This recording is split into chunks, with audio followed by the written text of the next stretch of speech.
அத்தியாயம் 1. அண்ணாவுக்குப் பிறகு திமுக எம்எல்ஏக்கள் கூட்டம் பிப்ரவரி 9, 1969 அன்று சென்னை அரசினர் தோட்டத்தில் கூடியது. சட்டமன்ற குழுவுக்கு புதிய தலைவரை தேர்ந்தெடுக்க வேண்டும். மு. கருணாநிதியின் பெயரை அமைச்சர் கே. ஏ. மதியழகன் முன்மொழிந்தார். அமைச்சர் சத்தியவாணி முத்து வழிமொழிந்தார். அடுத்து இரா. நெடுஞ்செழியனின் பெயரை எஸ். ஜே. ராமசாமி முன்மொழிய வி. டி. அண்ணாமலை வழிமொழிந்தார். இரா. நெடுஞ்செழியன் கட்சியில் மூத்தவர். அனுபவம் நிறைந்தவர். கட்சியின் முக்கிய பொறுப்புகள் பலவற்றில் இருந்தவர். முக்கியமாக அண்ணாவின் நம்பிக்கையை பெற்றவர். முதல்வர் பதவிக்கு தகுதியானவர். தற்காலிக முதல்வரும் கூட. மு. கருணாநிதிக்கும் கட்சிக்குள் நல்ல செல்வாக்கு. கடுமையான உழைப்பாளி.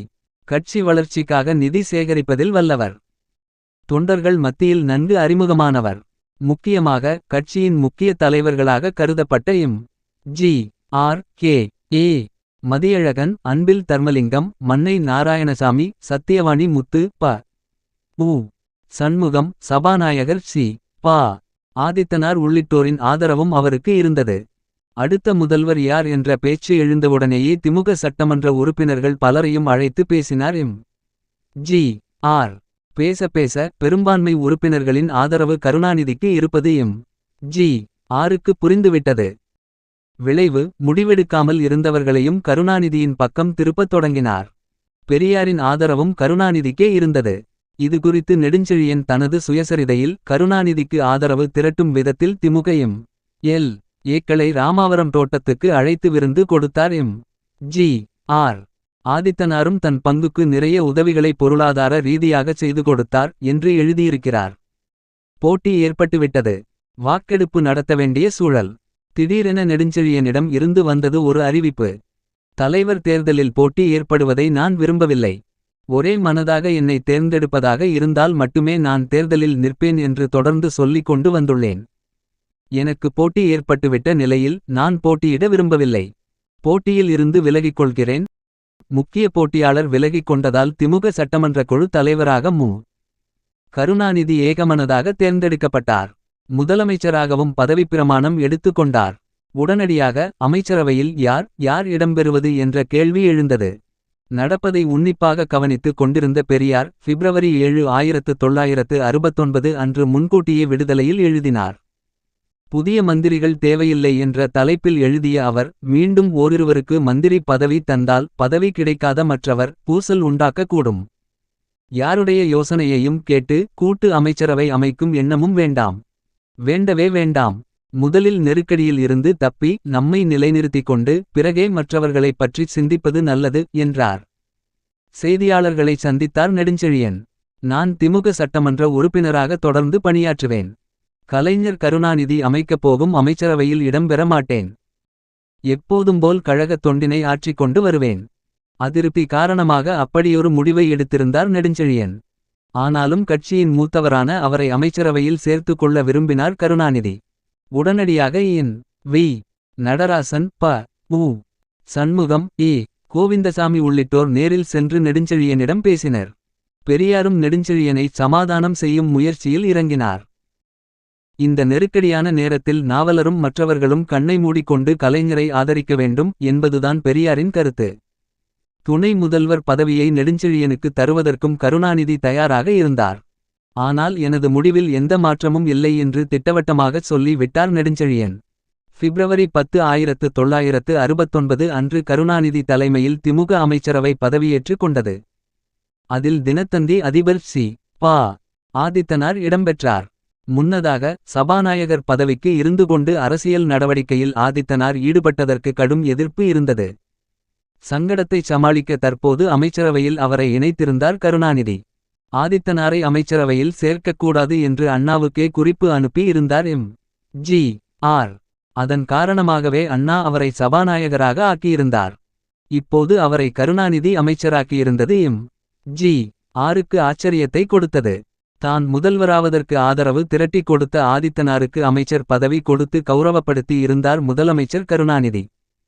சபாநாயகர் பதவிக்கு புலவர் கோவிந்தன் வந்திருந்தார். கருணாநிதி தமிழ்நாட்டின் முதலமைச்சராகிவிட்டார் என்ற செய்தி கேள்விப்பட்ட பிரதமர் இந்திரா காந்தி, கருணாநிதியா முதல்வர்? தகராறு செய்யக்கூடியவரென்று கேள்விப்பட்டிருக்கிறேனே. மத்திய அரசுடன் ஒத்துழைப்பாரா என்று அருகில் இருந்தவர்களிடம் கேட்டிருக்கிறார். இது கவனத்துக்கு வரவே மனத்துக்குள் குறித்து கொண்டார் கருணாநிதி.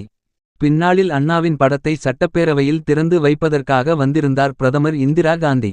அப்போது பேசிய முதலமைச்சர் கருணாநிதி, தமிழ்நாடு அரசாங்கம் மத்திய அரசோடு சண்டை போட்டுக் கொள்ளுமோ தகராறு செய்யுமோ என்கிற சந்தேகம் அம்மையார் அவர்களே உங்களுக்கு இருந்ததாக நான் கேள்விப்பட்டேன்.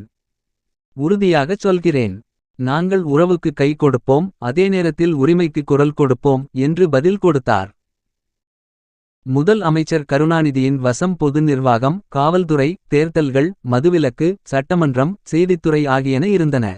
மற்ற அமைச்சர்கள் மற்றும் அவர்களுக்கான துறைகள் கீழே கே.ஏ. மதியழகன் நிதி, வருவாய், விற்பனை வரி, ஆ. கோவிந்தசாமி விவசாயம், உணவு, மீன்வளம், வனம், சத்தியவாணி முத்து சுகாதாரம், அரிசன நலம், சுற்றுலா, அரசு அச்சகம், மாதவன் தொழில், சட்டம், சாதிக் பாட்ஷா பொதுப்பணி, முத்துசாமி உள்ளாட்சி, புதிதாக இணைந்தவர்கள் ப. உ. சண்முகம் தொழிலாளர் நலம், சி. பா. ஆதித்தனார் கூட்டுறவு, போக்குவரத்து, கே. வி. சுப்பையா அறநிலையம், வீட்டுவசதி, ஓ. பி. ராமன் மின்சாரம். கருணாநிதியின் அமைச்சரவைக்கு தொடர்ந்து தன்னுடைய ஆதரவையும் ஆலோசனைகளையும் அவ்வப்போது வழங்கினார் பெரியார். அரசாங்கம் கவனிக்க வேண்டும் என்ற தலைப்பில் எழுதிய அவர், காமராஜர் தமிழனுக்கு கல்வி கண் கொடுத்தார். ஆனால் கண்ணிருந்தும் குருடராக இருப்பதில் பயனில்லை. ஆகையால் திமுக ஆட்சி தமிழர்களை எழுந்து நடக்கச் செய்ய ஆவன செய்திட வேண்டும். கண்டிப்பாக இதில் கவனம் செலுத்திட வேண்டும் என்றார். அமைச்சரவை பதவியேற்றுக் கொண்ட பிறகும் திமுகவில் ஆங்காங்கே சலசலப்புகள் இருந்தன. மார்ச் 9, 1969 அன்று சென்னை நேப்பியர் பூங்காவில் முதலமைச்சர் கருணாநிதிக்கு பாராட்டு விழா நடைபெற்றது. அந்த விழாவுக்கு தலைமையேற்ற பேராசிரியர் க. அன்பழகன் சொன்ன சில வார்த்தைகள் கட்சிக்குள் கொந்தளிப்பை ஏற்படச் செய்தன. அவர் அப்போது சட்டமன்ற உறுப்பினராக இல்லை, திருச்செங்கோடு தொகுதி நாடாளுமன்ற உறுப்பினர். நான் கருணாநிதியை தலைவராக ஏற்றுக்கொண்டால் என் மனைவியே என்னை மதிக்க மாட்டார் என்ற பொருள்பட ஏதோ சொல்லிவிட்டதாக பேசப்பட்டது. உடனடியாக பெரியார் எதிர்வினை ஆற்றினார். அதிருப்தியாளர்கள் கட்சியில் இருந்து விலகிவிடுவதே நல்லது, பெருந்தன்மையுமாகும். கட்சியில் இருக்கிறவரையில் தலைவருக்கு கட்டுப்பட்டுத்தான் தீர வேண்டும். தனிநபரை பற்றி எனக்கு கவலையில்லை. கருணாநிதியே அண்ணா எனக்கு பயந்து கொண்டு இருந்த காலத்தில் என்னை வெளிப்படையாக எதிர்த்து பேசி விலக முயன்றவர்தான். இன்றைக்கு கருணாநிதி இடத்தில் அன்பழகன் இருந்து கருணாநிதி தலைவரை மதிக்காமல் பேசினால் அவரையும் இப்படித்தான் நான் கண்டிப்பேன். உள்விவகாரம் என்ன என்பது எனக்கு தெரியாது. கட்சியின் கௌரவத்தை காப்பது தலைவரின் கடமை. திமுக இனியும் குறைந்தது 2 பீரியட் பொதுத் தேர்தலில் வெற்றி பெற்றாக வேண்டும். திமுக என்னை மதித்தாலும் மதிக்காவிட்டாலும் அவர்கள் என்னை விரும்பினாலும் விரும்பாவிட்டாலும் திமுகவை பாதுகாப்பதில் அண்ணா எனக்கு பங்கு ஏற்படுத்திவிட்டார்.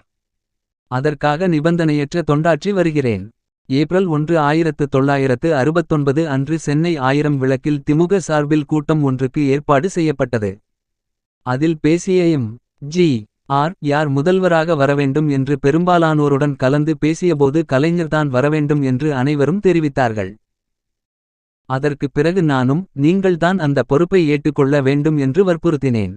இத்தனைக்கு பிறகும் அவர் சம்மதிக்கவில்லை. முரசொலி மாறனை அனுப்பி வைத்தார். கலைஞருக்கு முதலமைச்சர் பதவி வேண்டாம், அவரை தொல்லைப்படுத்தாதீர்கள் என்று மாறன் எங்களிடம் சொன்னார். இது கட்சிக்காக மக்களுக்காக என்று நாங்கள் சொன்னோம் என்றார். எம்.ஜி.ஆரின் பேச்சு பின்னாளில் எழுந்த பல விவாதங்களுக்கு முக்கிய சாட்சியமாக அமைந்தது. அதைப்பற்றி விரிவாக பின்னால் பார்க்கப் போகிறோம்.